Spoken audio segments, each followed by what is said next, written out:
India's biggest super star గా ప్రస్తుతం వరుస సినిమాలతో దూసుకుపోతున్న ప్రభాస్ గతంలో ఆదిపురుష్ లాంటి డిజాస్టర్ సినిమా చేసిన దర్శకుడు ఓం రావుత్ తో మరోసారి సినిమా చేయబోతున్నారంటూ సోషల్ మీడియా ప్రచారం మొదలైంది. బాలీవుడ్ లో మొదలైన ఈ ప్రచారం చివరికి అన్ని భాషల్లోనూ రకరకాల హెడ్డింగ్లతో వార్తలు వార్చే వరకు వచ్చింది. ఓం రావుత్ ఒక మిస్టీరియస్ జంగిల్ జర్నీ నేపథ్యంలో కథ చెప్పాడని, అది ప్రభాస్ కి నచ్చడంతో గ్రీన్ సిగ్నల్ ఇచ్చి ఫైనల్ స్క్రిప్ట్ లాక్ చేసుకుని రమ్మని చెప్పారంటూ ఈ ప్రచారం సాగుతోంది. అయితే ఇదే విషయం మీద ఎన్టీవీ ప్రభాస్ పిఆర్ టీమ్ ని సంప్రదించే ప్రయత్నం చేసింది. దీంతో వారు ఈ వార్తలో నిజం లేదని పేర్కొన్నారు. వాస్తవానికి ఆదిపురుష్ సినిమా రిలీజ్ అయిన తర్వాత అందరికన్నా ఎక్కువగా దర్శకుడు ఓం రావుత్ టార్గెట్ అయ్యాడు.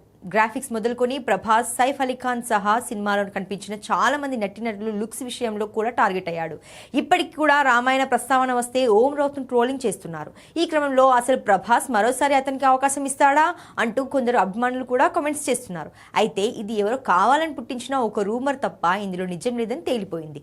ప్రస్తుతానికి ప్రభాస్ ఫోకస్ అంతా ఫౌజీ, స్పిరిట్, కల్కి 2 పైనే ఉన్నాయి. ఏదేమైనా మరోసారి ఓం రావుత్ తో ప్రభాస్ సాహసం ఛాన్స్ మాత్రం లేదనే చెప్పాలి.